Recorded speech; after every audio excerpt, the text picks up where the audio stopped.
你从5000多年中华文明走来，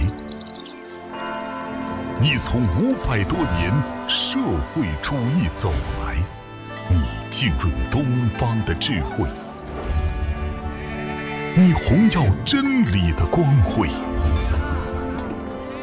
何以新时代中国特色社会主义，你们的相遇写下最美的答案。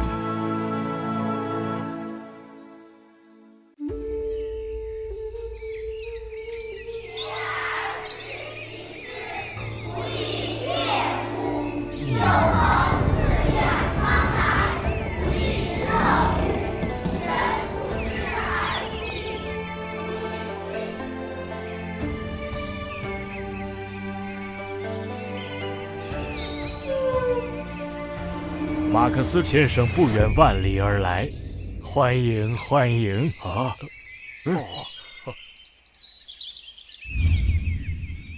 这个西方朋友跟我们果然不太一样。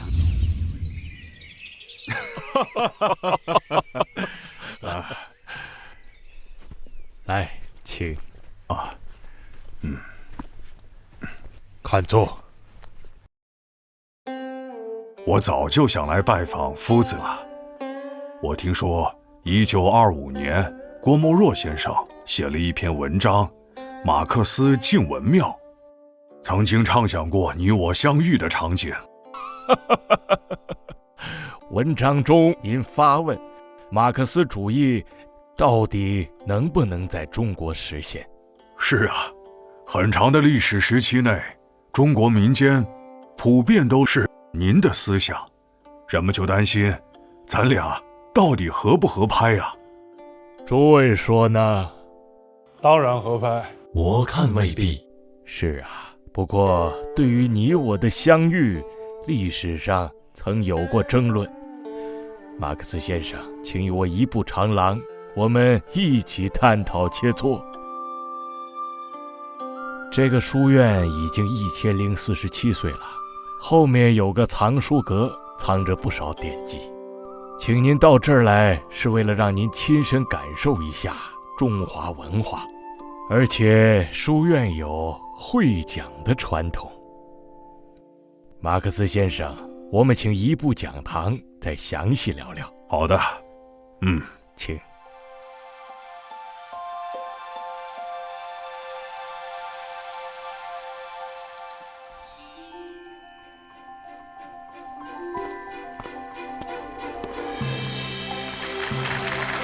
欢迎两位先生。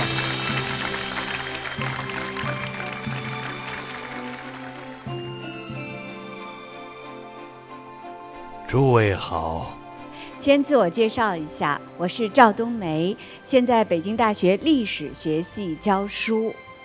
我是张国祚，中国文化软实力研究中心的教授。那在我们身后的呢，这些都是专程来听会讲的学生。很高兴能与大家一起交流。刚才先哲对岳麓书院给予了高度的评价，我想这当中一个重要的原因，就是因为中华文明源远流长。习总书记提出要把马克思主义基本原理同中国实际相结合，同中华优秀传统文化相结合。第二个结合就是马克思主义基本原理同中华优秀传统文化相结合。那么在6月2号所召开的文化传承发展座谈会上，习总书记又特别对第二个结合的重要意义给予高度的强调。现在人们就会思考一个问题呀，难道仅仅因为中华文明源远流长，那么总书记才要强调第二个结合吗？对于这个问题，我想我们是不是首先请马克思和孔子这2位伟大的先哲开讲，给我们以启迪。我们相互交流。马克思先生，我想从中国传统文化的立场与先生讨教。不敢当呀。您的学说往上继承了2500年，往下又开启了2500年。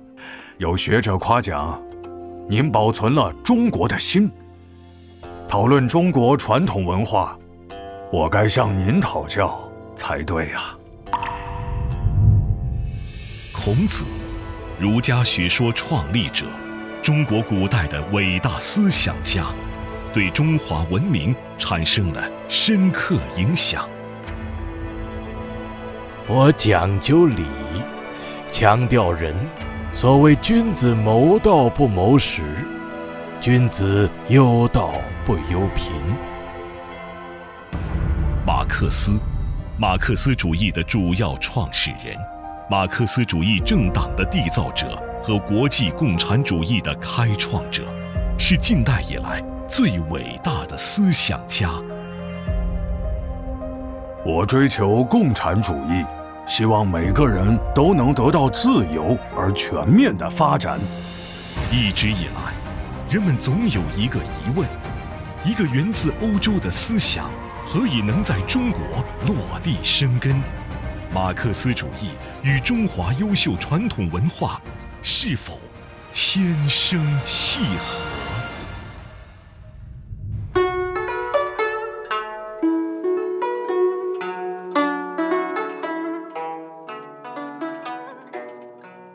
马克思先生，你我可能还是有些不同，比如时代不同。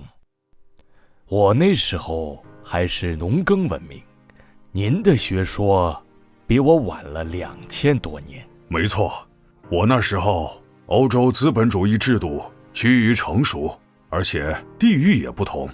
我吸收了19世纪英、法、德3种主要的思潮。不过我觉得更大的区别是，我的学说立足点是阶级，而你们似乎没有这个说法。在我的学说里，没有阶级之分，只有君子与小人之别。您研究的人与人的关系，是以宗法制度为基础，您致力于维护一个稳定的体系，而我则是致力于全人类的解放。我不会成为现存国家的卫道士，我是资产阶级的掘墓人。似有不同，却也相似。你我不都是希望为人类谋得最高的幸福吗？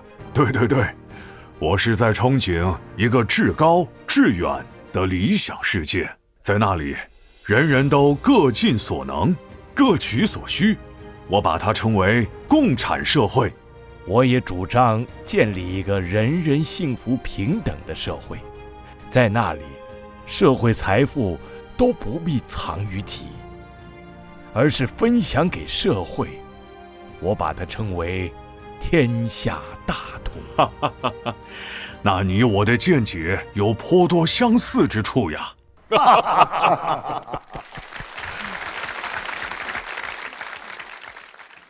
二位先生，请问二位的思想是如何能够结合到一起的呢？这也是我这次来的一个目的。这个问题，我想先听听你们辅导老师的答案。这个学生很善于思考问题。第二个结合具有非常重要的必然性，包括观念的相容性、实践呼唤的需求性、理论发展的必要性和历史逻辑的必然性。例如，我们从社会观来看，孔子说：“大道之行，天下为公。人不独亲其亲，不独子其子，是老有所终，壮有所用，幼有所长。今寡孤独废疾者，皆有所养。”其实他所描绘的这种大同社会理想，和马克思所描绘的共产主义理想何其相似啊！其次呢，还有价值立场上的高度一致。马克思主义的群众史观与中华优秀传统文化的民本思想其实是具有内在的一致性的。我认同这个观点，历史活动是群众的活动，人民群众是社会物质财富和精神财富的创造者，是社会历史变革的决定性力量。没错，上书里就有，民为邦本，本固邦宁。夫子所言甚是，我也说过，得众则得国，失众则失国。水则载舟，水则覆舟。为政之道，以顺民心为本，以厚民生为本，以安而不扰为本。那么还有一点呢，我们就还可以从思维观这个角度来看。比如说老子讲，他说无为而治，不言之教，物极必反，虚心实腹，非使不动。这些个思想其实和马克思主义的辩证思维那也是高度契合的。一者三有，有直，有量，有多闻。马克思先生正直守信，又博学多才，有朋自远方来，不亦乐乎。夫子一句话点明了要害。那这个朋呢，可不是我们今天理解的普通朋友。在传统文化当中，同门为朋，同志为友，所以思想传播到远方，引来志趣相同的朋友，当然是不亦乐乎的。二位先生的结合，其实恰恰是相隔万里，还有2000多年的志同道合。马克思主义和中华优秀传统文化具有高度的契合性，这就为第二个结合找到了方法论的依据。那您刚说的历史逻辑的必然又怎么讲？所谓历史逻辑啊，其实就讲的历史因果关系。我们中国古代啊，可以说创造了光辉灿烂的古代文化。春秋以后，我们百花齐放、百家争鸣这种思想的大解放，给人们打开了视野，所以使社会非常活跃。但是呢，在宋明理学它的延续发展当中，是逐渐的走向了一种保守、一种这个狭隘、一种封闭。宋史学界有一个说法，就是说中国转向内在，转向了我们就有经典的内部，其实在很大程度上是束缚了我们。包括那个科举制，原先是个非常好的东西，越往后发展，完全服务于学而优则仕了。而且还不读书了。哎，对。其实本来科举，如果是说，比如说我们看北宋的学者，其实一代比一代有学问。就是范仲淹那一代，应当是比前面寇准那一代有学问；到后边王安石、司马光那一代，其实比范仲淹那个代际学问更好。其实是一点一点的转精转深也转大，但是到后边其实明清的科举那读书人，他们就只读实文不读书了，就读的书是越来越窄的。这个八股就在那里头盛行了。对。乃至龚自珍呐，写过一首充满忧患的诗。他说：“九州生气是风雷，万马齐喑究可哀。我劝天公从抖擞，不许一格降人才。”这样一种沉闷的社会氛围，这样一种精神状态，怎么能经得起西方经过文艺复兴的洗礼的坚船利炮的进攻？所以中国接连失败，西方列强纷至沓来。中国割地赔款，丧权辱国，受尽凌辱啊！那个时候，中国人的文化自信是被洋人的坚船利炮轰得粉碎，落后了，所以挨打了。因此，中国的知识分子呢，就把这个账全都算到了中国传统文化的头上。他们又看到了近代欧洲的崛起，于是就认为中华传统文化是既愚且弱，不能是世界之生存。这就造成了我们长期的文化自卑。那下面我们可以看一段我们走过的弯路。1840年，鸦片战争爆发，近代中国遭受前所未有的屈辱。国人以为器物不如人，推行洋务，但最终失败；又以为制度不如人，戊戌变法，辛亥革命，最后也失败了。又说文化不如人，新文化运动蓬勃兴起。所以我的结论是，改造中国，首先要改造中国人的思想。1915年，袁世凯倒行逆施，尊孔复古，复辟称帝。代金大总统为中华帝国大皇帝。新文化运动的矛头便对准了孔家店。打孔家店！打孔家店！打孔家店！打孔家店！孔子不会变脸，但后人会给他化妆。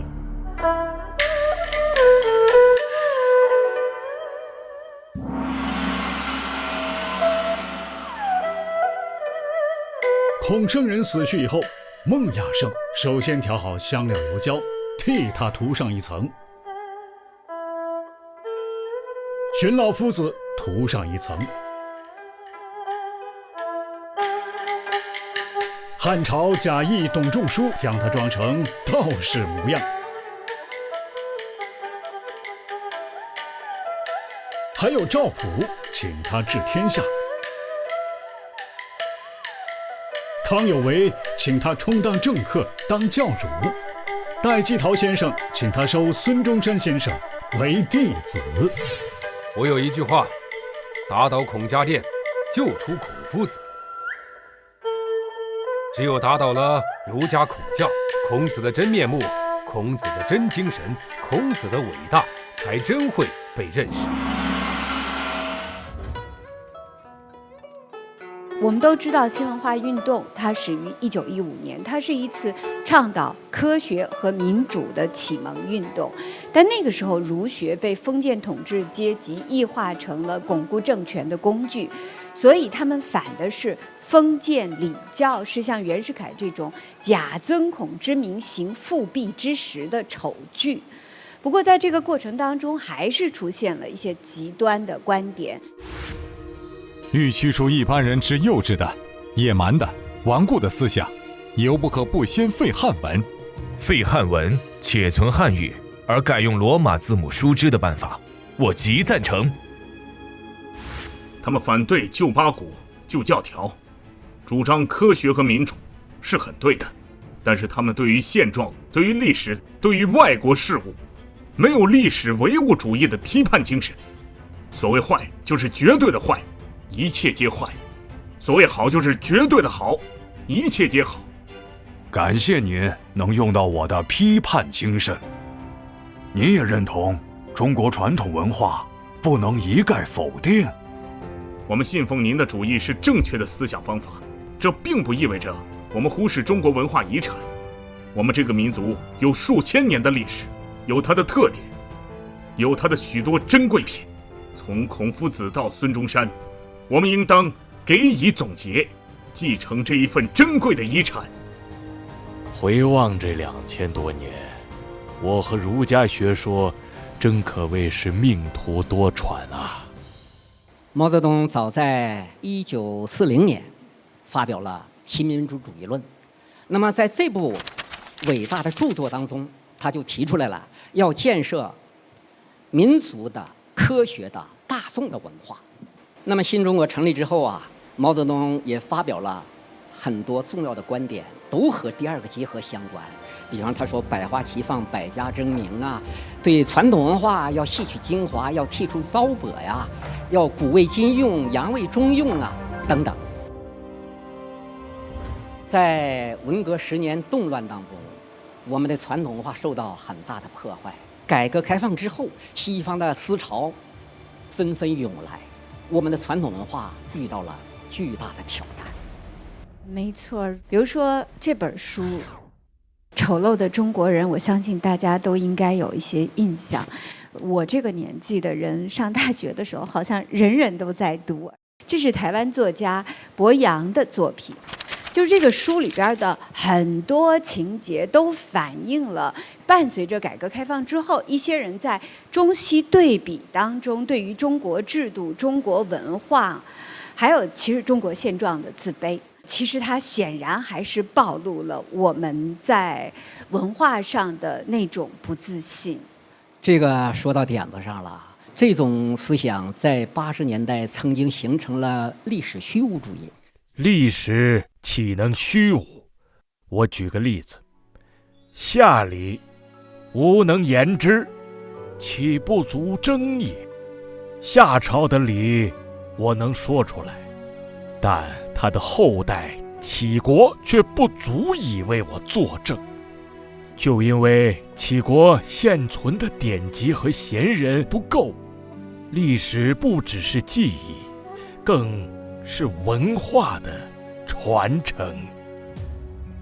我也主张将历史视为一个整体，将过去、现在、未来构成一个完整的、统一的历史叙事，在历史的片段、事实与过程中寻求统一性。中国人应当有中国的文化自信。是啊，人无自信，何来精气神呐？那么到了新时代，我们找回了这种自信，因为我们把马克思主义和中国具体实际相结合，同中华优秀传统文化相结合，所以使我们国家日新月异，翻天覆地，蒸蒸日上。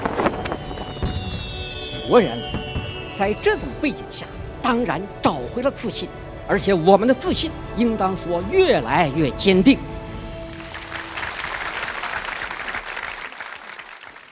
老师，我觉得这个变化我们也感受到了。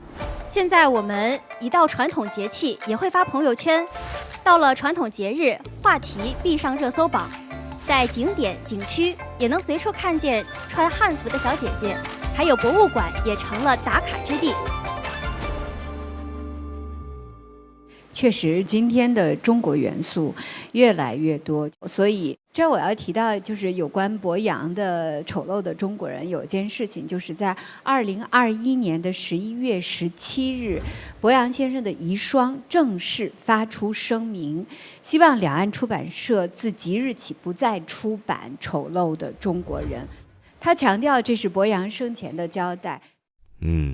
从历史逻辑来看，现代中国毕竟是从古代中国延续发展而来的，所以在5000多年中华文明的深厚基础上，坚持和发展马克思主义，这大概是我们得以结合的重要原因。对，历史证明，仅靠传统文化不行。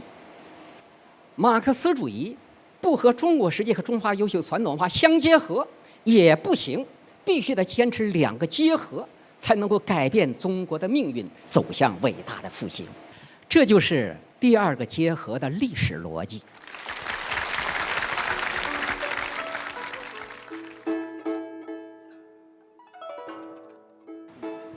从古代到现在，感觉夫子像是在坐过山车，有时起，有时落，要穿透根深蒂固的思想和错综复杂的争议，想必推动第二个结合的过程也不是那么容易吧？非常不容易。所以总书记说，这是又一次思想解放。为什么说又一次思想解放呢？因为在我们党的历史上，曾经有2次重要的思想解放。一个是上世纪40年代初的延安整风运动，经过这样一次运动，破除了把马克思主义教条化，破除了对共产国际和苏联精英的神圣化。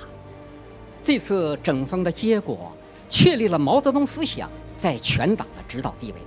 那么第二次思想解放呢，那就是1978年改革开放之初，那时候有一场真理标准大讨论呐，破除2个凡是，重新确立呢，恢复呢党的实事求是的思想路线，确立了邓小平理论为建设中国特色社会主义的指导思想。那么第3次思想解放应该就是提出了第2个结合了。刚才我们说到，从新文化运动的打倒孔家店，到上世纪60、70年代破四旧，再到改革开放之后出现的西化论、怀疑论，究竟应该怎样对待传统文化，一直争论不休。应当说，直到总书记提出第2个结合，才真正破题，让人们被束缚的思想豁然开朗。可以说，这又是一次必将影响深远的思想解放。对，过去啊，人们有一种观念，认为什么呢？认为马克思主义不可能和中华传统文化相结合，所以习总书记提出这样一个命题，那是需要巨大的政治勇气和巨大的理论勇气的。老师，还有实践层面的必然性，怎么讲？关于实践逻辑的必然性，我们的实践要靠什么理论来指导呢？那就是中国化时代化的马克思主义。那么如何开辟中国化时代化的马克思主义新境界呢？那就需要两个结合。对，总书记本人对中华传统文化就一直怀有深厚的感情和深厚学养。20世纪80年代，他在河北正定工作时就曾深情告白：一个热爱中华大地的人，他一定会爱他的每一条溪流、每一寸土地、每一页光辉的历史。党的18大以来，他多次在国内国际不同场合畅论中华文明的伟大与厚重，多次强调要重视历史文化保护传承，并推动了一系列文化工程，比如开启中华优秀传统文化传承发展工程，推进中华文明探源工程，启动儒藏、中国历代绘画大系等编撰国家版本馆的建设等等。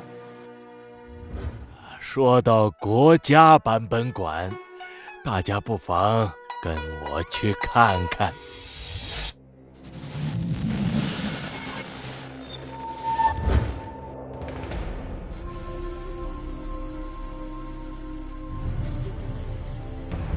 何以中国文化流畅？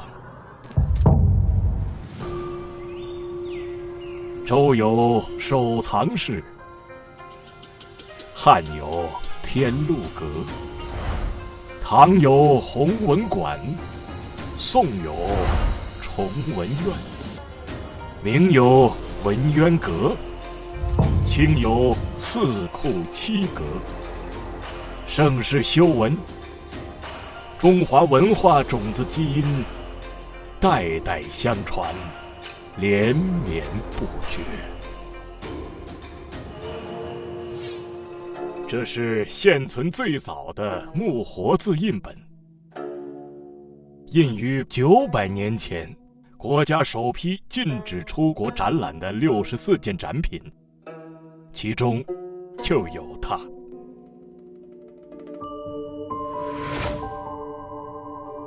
这里是国家级版本陈列殿堂，国家书房，陈列着近3万册具有传世价值的中外经典出版物版本。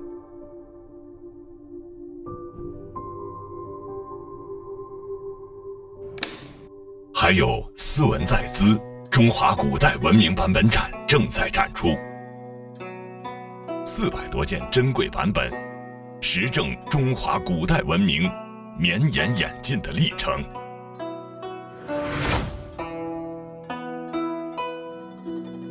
你也算版本？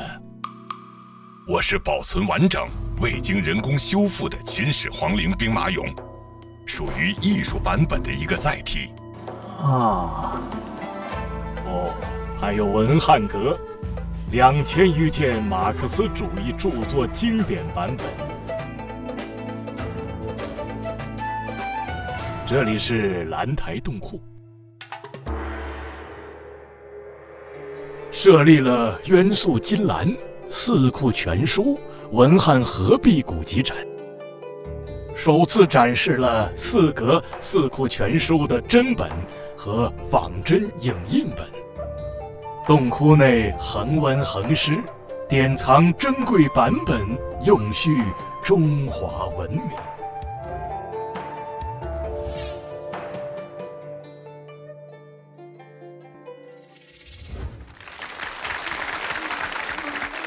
真的是大开眼界啊！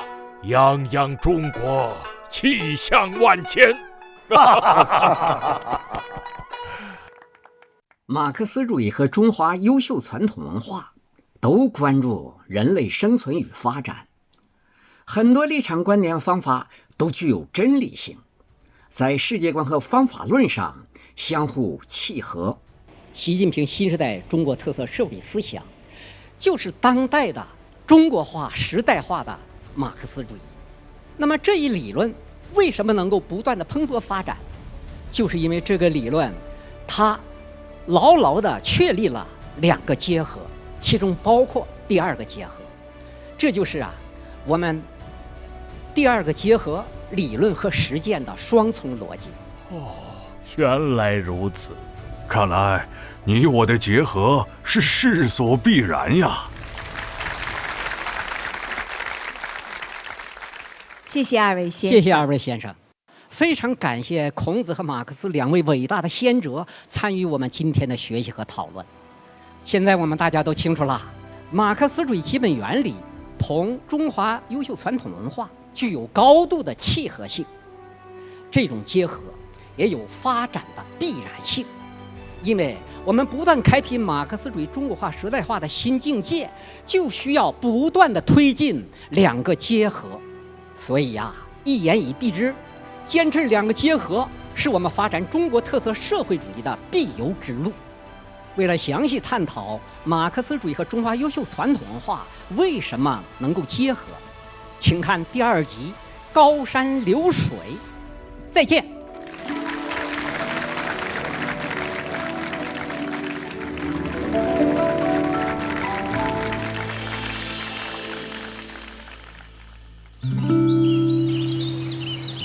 岳麓书院呢是一个非常特殊的景点，它是从北宋到现在发展成为一个景点。在习总书记2020年的9月17号来过岳麓书院之后，人流量非常多，特别是5·1的时候，这个平均日流量是3万人，对于传统文化这个传承弘扬是起了一个非常重要的作用的。